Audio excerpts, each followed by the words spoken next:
this is the font. If you are new, welcome. If you are returning because apparently you were not punished enough last week, welcome.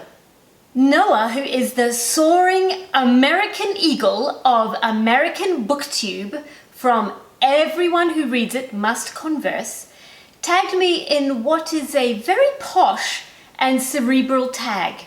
It's the self-aware reading tag.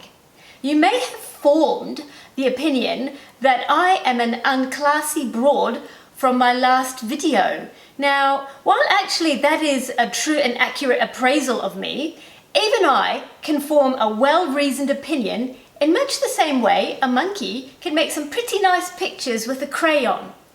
Number 1, what draws you into a story or novel and makes you want to keep reading? Well, I don't wait for the book to draw me in. I just finish the bastard. I finish all the books that I start, well, almost without exception. Like just recently, I finished Dr. Zhivago, which I thought was going to be a sweeping historical romance. And as it turns out, it's really about the rather protracted process of Yuri Zhivago withering under the yoke of socialism. He withers under everything, but socialism is the big one. How long does it take for him to wither and die? How long does it take for paint to dry? The thing, this book, it blocked out the sun. Isabella would say, "How's the book?" And I'd say, "Pretty good." And then she'd say, "How's the book?" And when I was halfway, I said, "What? It's so tired. I can't see."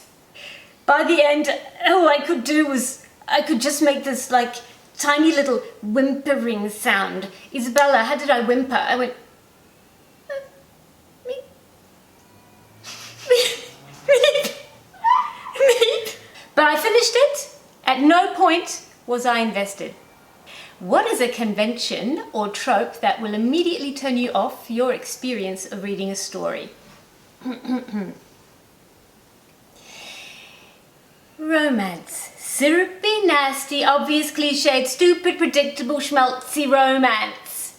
50 Shades of Grey. You are just setting yourself up for 50 shades of disappointment in real life. One time, Isabella got this voucher to Honey Burdette. It's Australian. It purportedly sells ladies' underwear. It's like lingerie, like fancy. But when you go in, it kind of has this sealed section with like dice and paddles. You know, the paddles, not the ones for, you know, ping pong. Anyway, I was like, like, in real life, Donny Benet shows up at your door with Asti Spermanti and a come hither look. It's like, shield wall, make it stop. I would like to make it clear that not one of my grandies was ever procured at Honey Burdette. My family laugh at my underwear all the time because apparently they don't get out very much. But no, I think it is that we do get out. Shut up! They stretch from the bum to the armpit. I call them shield wall pants. Nothing wrong with shield wall pants. They are very warm in winter. My quick answer, I don't care for romance. What appeals to you when reading nonfiction, and what makes you want to keep reading? So I'm really fascinated by consciousness, but that makes it a tricky question to answer because you can learn about consciousness from books like, say, an old classic like The Untethered Soul by Michael A. Singer, which is a book which explains why we talk to ourselves compulsively in our minds. And you can read Patanjali and the Bhagavad Gita, I've read those. But the topic of consciousness is, by its very nature, unknowable. Because consciousness can't know itself in the way that a knife can't cut itself. So I can just as easily pick up The Hitchhiker's Guide and learn the meaning of the universe and still have plenty of time for snacks and a nap. 42. Shut. 42. Did you spoil it? You can't. Is that a spoiler? That is. But How long has the book been out? Is that a spoiler? Shh.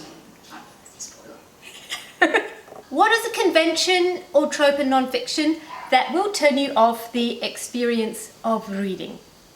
There are a lot of really good self-help books, but I feel that some of them, well, you know what? You don't always need a book where common sense will do. So, for instance, like Marie Kondo, I haven't actually read, but anyway, like storage and minimalism, I don't know, something like that. Little known fact, I actually wrote a book on organizing and minimalism. I will just give you a very Isabella, you didn't know. I'm going to give you a synopsis. Synopsis. Look, the book is called Minimalism in Action in the Home and Office. Here it is. Book 1, Chapter 1. Goes like this. Buy less shit! The end. What do you think? You're supposed to laugh. Nice. Short answer, I choose to refrain from reading books that lack meaningful content. Would you say that you read more for pleasure and enjoyment or more to learn and exercise your brain? See, I really feel that if you think in terms of reading for pleasure or academic pursuit, it makes your reading compass go shonky. Now either way, you'll end up with your nose wedged in a rom-com or some other sinkhole of self-awareness, or you'll be snuffling about Finnegan's Wake like a right Farquhar. You like that, Isabella? I don't know what that means. It's a name, Farquhar. Get it? Do you get it? I wrote that. I didn't even... Oh, shit. Farquhar. I only know Farquhar from Cher. Do you know... Oh, my God. You're so... When will the light go on? I read in order to give my mind something to do. Otherwise, it is attracted to cat memes, glitter, self-doubt, and drooling. I like my books to challenge and expand my perceptions, but not be so pretentious that they cause me to disappear up my own bum. Which type of books are you likely to rate more highly and enjoy more overall? Brain candy pleasure type books or protein learning type books? See, enjoyment and rating highly are like two different things. I can read a book and not enjoy it, but rate it highly because it adds value to my life. It might have some innovative wisdom or insight, like the one I'm reading right now, Thomas Mann's The Magic Mountain. Do I rate it highly? Yes. Do I want to flush it down the toilet? Yes, my word. Oh, but how? Books that I secretly rate highly, parentheses, shh, don't tell anybody. Shh. Harry Potter and Eat, Pray, Love, don't tell anyone. Do you have a sense early on of whether or not the book you're reading will be a 5-star read? Yes, I can feel it in my waters. But a quick pro reading tip. If you see the word dichotomy in a book, that is a Farquhar of a book and you must put it down and run. You're welcome. Considering books that you have rated 5 stars in the past, do you think you would feel the same way about them now? I guess that's a measure of how much I've changed over the years. Those years being more than 45, but way, way less than a sequoia. 7-year-old Barb goes, yay, The Lion, the Witch and the Wardrobe. Younger than a sequoia Barb goes, yay, The Lion, the Witch and the Wardrobe. And yay, Solzhenitsyn. So I guess it's that difference. Tags! I mean, thank you, Noah, from everyone who reads it must converse. He is so cool. Everyone who sees him must subscribe. You're so proud of yourself for that one, aren't you? Yes, I am. Tits World. Lord, Lord love him. He had to have a bit of a lie down after his Christmas special. Barocca's in the top drawer, love. Booktube with Simon. Go see his Christmas special. Thank you, Simon, for making this channel look like a cup of warm Horlicks. And with an E, I saw your Christmas vlog. Barocca's in the top drawer, love. Gunpowder Fiction and Plot.